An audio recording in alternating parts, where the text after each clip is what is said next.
এতিয়া মোৰো লাইফ বুলি ক'লে প্ৰথম প্ৰশ্ন কাৰ কাৰণে হয় প্ৰডাক্টটো কাক দিব লাগে हेलो हेलो इतना सन्नाटा क्यों है भाई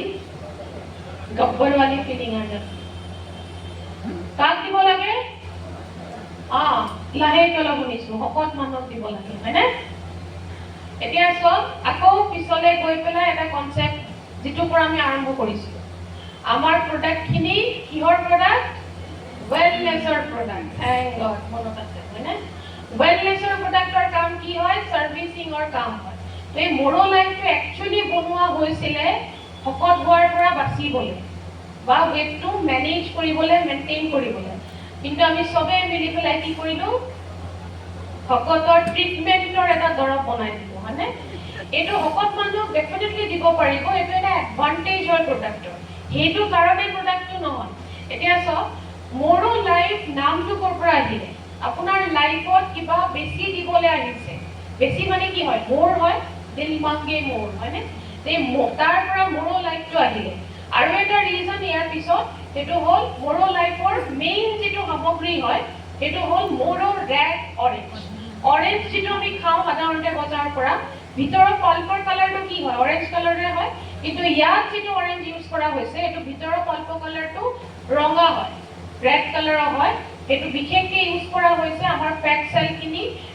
জমিবলে এটো কমাই দিব পাৰে আগলে গৈ আমি চাম এটো তাৰ পৰা নামটো আহিছে মোৰলাই এটা কথা হল weight management বা weight loss related এটা প্ৰডাক্ট হয় ইমানটো গম পাই গলো ইমান দেৰিলৈকে এটা weight loss বা weight management কলে শব্দ এটা শুনিছে সবে এটো ডায়েটিং বুলি কয় শুনিছে এটা ডায়েটিং বুলি কলে সাধাৰণতে মানুহে কি কৰে ডায়েটিং বুলি কলে নহয় ভাবে যে খানাটো এৰি দিব লাগে হয়নে প্ৰায়ভাগ মানুহে এটো কৰে এটো খানাটো বহুত কম কৰি বা এৰি পেলাই যদি পাতল হ'ব খুজিছে আপুনি খিনাই যাব কিন্তু কি হ'ব আপোনাৰ বডিটো উইক হৈ যায় কেতিয়াবা দেখিছে তো হেতু হ'ব নালাগে আপোনাৰ weight management আৰু weight loss টো যাতে হেলদি weight আপুনি কৰিব পাৰে পুষ্টিৰ গ্যাপ যিকোনো ধৰণৰ গ্যাপ যাতে বডিত এটা তৈৰি নহয় হেতু এই গুটিবিলাক বস্তু ভাবি পেলাই কিন্তু প্ৰডাক্টটো বনোৱা হৈছে এতিয়া আৰু এটা শব্দ ইয়াত মই কম ব্যালেন্স ডায়েট প্ৰথমতে ডায়েটিং বোলা বস্তুটো নহয় তিনটা বস্তুৰ কম্বিনেশন হ'ব লাগে কি বস্তু ভাল খোৱা ভাল টাইমত মানে সঠিক খোৱা সঠিক টাইমত আৰু সঠিক কোয়ান্টিটি এই লাষ্টৰটো বহুত বেছি ইম্পৰ্টেন্ট হয় ভাল খোৱা মানে হেলদি বস্তু আপুনি খাব লাগিব সেকেন্ডটো হল ঠিক টাইমত খাব লাগিব যিকোনো খোৱা বস্তু খোৱাৰ এটা প্ৰপাৰ টাইম হয় যেনেকৈ আয়ুৰ্বেদ মতে দই বোলা বস্তুটো আপুনি ৰাতি এভয়েড কৰিব লাগে দিনত খাব লাগে তেনেকুৱা বহুতো এনেকুৱা বস্তু আছে যেটো ৰাতি হেভি বস্তুবিলাক ৰাতি খাব নালাগে দিনত আপুনি খাব পাৰে আৰু লাষ্টৰটো সবতকৈ ইম্পৰ্টেন্ট যেটো ৰাইট কোয়ান্টিটি তাৰমানে পৰিমাণটো বহুত বেছি ইম্পৰ্টেন্ট হয় এতিয়া যেতিয়া ভোক লাগে নহয় ভোক লাগিলে কোনটো ভৰিব লাগে हेलो ভোক লাগিলে কি ভৰিব লাগে পেটটো ভৰিব লাগে হয়নে না কিন্তু আমি মনটো ভৰিবলৈ চেষ্টা কৰো হয়নে ভোক লাগিছে যদি আমি যিমান দেৰিলৈকে মনটো নভৰে ইমান দেৰিলৈকে খাই থাকো বিশেষকে পুৰা দিনটো যদি আপুনি বাহিৰত আছিলে ৰাতি একেবাৰতে টাইম পালে ৰাতি সবতকৈ কম খাব লাগে আপুনি হেতু আমাৰতে দবাই পেলাই খায় হয়নে তো হেতু ৰিজাল্টটো কি হয় সাইজ আৰু শেপটো অলপ লাহে লাহেকে বেয়া হৈ যায় হয়নে তো এই তিনটা কম্বিনেশন যেতিয়া কৰিছে তেতিয়াহে ডায়েটিংটো হ'ব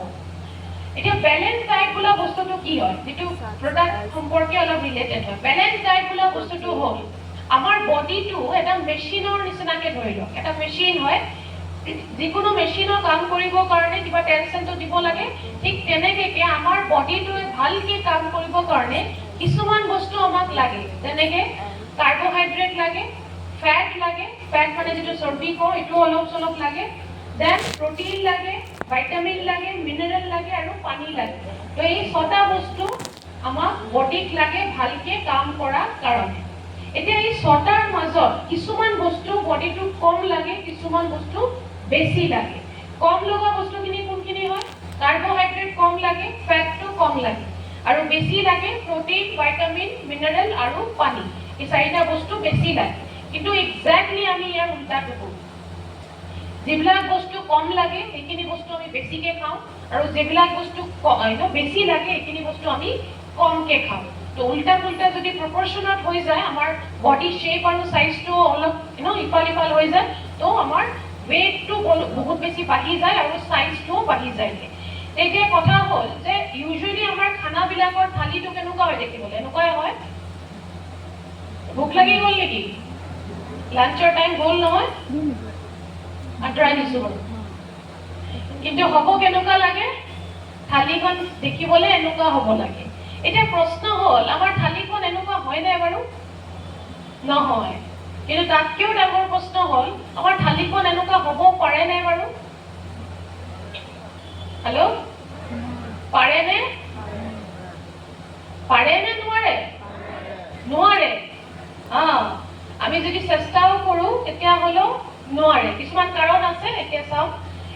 চব মই নিজে নিউট্ৰিচনিষ্ট ময়ে কৈ আছোঁ আপুনি যদি প্ৰপাৰলি এনেকুৱা খাব বিচাৰিছে এইটো হ'ল পাৰফেকশ্যন যিটো পিকচাৰ দেখিছে এইটো কেতিয়াও সম্ভৱ নহয় পুৰাকে তো প্ৰথম কথা যেটো আপুনি মনত থ'ব লাগিব যেতিয়া ওয়েট লছ বা ওয়েট মেনেজমেন্ট কৰিবলৈ চাব পাৰফেকশ্যনৰ পিছত এইটো ঘূৰি নাথাকিব মানে মই পাৰফেক্টলি চব কিছু কৰিম এইটো বস্তু কিন্তু কেতিয়াও নাভাবিব নেক্সটটো হ'ল এই গোটেইখিনি বস্তুৰ পিছত কি কাৰণ হয় যে আমি কিছুমান বস্তু কৰিবলৈ খুজিও কেতিয়া কৰিব নোৱাৰো কি কাৰণ হয় বাৰু কাৰণবিলাক যেনেকে ধৰি লওক এতিয়া শাক পাচলি ফলবিলাক বা চব্জিবিলাক আমি ক'ৰ পৰা কিনো মেক্সিমাম মানুহে বজাৰৰ পৰা কিনো চবেতো খেতি বাৰী নকৰে এতিয়া বজাৰত যিবিলাক বস্তু পায় সেইটো অলৰেডি অলপ দিন পুৰণা হয় ট্ৰান্সপৰ্টেশ্যনত এটা টাইম লাগে তো আমি ঘৰত আনি আকৌ এটা বহুত ধুনীয়া এটা ডাব্বা থাকে চবৰ ঘৰত সেইটো থৈ পেলাই আমি ইউজ কৰোঁ কি হয় ফ্ৰিজ হয়নে তো পুষ্টিবিলাক লাহে লাহেকৈ কমি গৈ লাষ্টত যেতিয়া আমি খানাটো খাওঁ এইটোত কিন্তু বহুত মিনিমাম পৰিমাণত পুষ্টিটো আমি পাওঁ এইটো এটা বহুত ডাঙৰ ৰিজন হয় জাংক ফুড কালচাৰটো বহুত বেছি হৈ গ'ল মাটিৰ যিটো আমাৰ কোৱালিটি হয় মাটিৰ কোৱালিটি দিনে দিনে বেয়া হৈ গৈ আছে তেনেকুৱা ধৰণৰ বহুতো ৰিজন আছে যিটো কাৰণে আমি কিন্তু কৰিবলৈ খুজিলেও কিন্তু 100% পাৰফেক্ট হ'ব কেতিয়াও নোৱাৰিম তো এই পুষ্টিৰ গেপটো যে বনিব আমি ওয়েট লছ কৰিবলৈ যেতিয়া যাম এই আমাৰ ওয়েট লছ বা ওয়েট মেনেজমেন্টৰ জাৰ্নিটো যাতে আমি হেলদি মতে কৰিব পাৰোঁ সেইটো এইবিলাক বস্তু ভাবিয়ে কিন্তু মৰো লাইফটো ডেভেলপ কৰা হৈছে মৰো লাইফটোৱে হেলদি ৱেত আপোনাক ৱেট লছ কৰিবলৈ সহায় কৰিব আৰু ৱেটটো যদি ঠিক আছে এইটো মেইনটেইন কৰি থ'বলৈ সহায় কৰিব তো প্ৰথম এটা বস্তু মনত থ'ব যাৰ আগত আপুনি প্ৰডাক্টটো এইটো পিচ কৰিছে বা বুজাই আছে এই প্ৰডাক্টটো কেতিয়াও কোৰ্স বা ট্ৰিটমেন্ট বুলি কৈ বিকি নিদিব কেলে এটা একদম কমন প্ৰব্লেম মই পালোঁ গোটেই ইণ্ডিয়াৰ পৰা কৈ আছোঁ ফিডবেক এটা আহিছিলে কমন সবে কয় যে যিমান দিনলৈকে প্ৰডাক্টটো ইউজ কৰিলে সিমান দিনলৈকে ৰিজাল্ট আহিলে কিন্তু যেতিয়া প্ৰডাক্টটো বন্ধ কৰাৰ পিছত আকৌ ৱেট গেইন হৈ গ'ল তো এইটো এটা ধাৰণা হৈ যায় যে প্ৰডাক্টটো যিমান দিনলৈকে আমি ইউজ কৰিম সিমান দিনলৈকে ভাল ৰিজাল্ট দিব কিন্তু বন্ধ কৰিলে আকৌ মই শকত হৈ যাম এইটো এটা কমন ফিডবেক হয় কাৰণ কি হয় চব আপুনি যেতিয়া কোৰ্স বা ট্ৰিটমেন্ট বুলি কাৰোবাক প্ৰডাক্ট এটা দিয়ে সাইকোলজিটো কি হয় মানুহৰ 3 মাহ বা 4 মাহ কোৰ্স বুলি ক'লে 3-4 মাহ সব বস্তু ফলো কৰিব হেলদি খাব লাগে টাইমত খাব লাগে কোৱান্টিটি কম খাব লাগে জাংক খাব নালাগে সব বস্তু ফলো কৰিব যেটো কাৰণে ৰিজাল্ট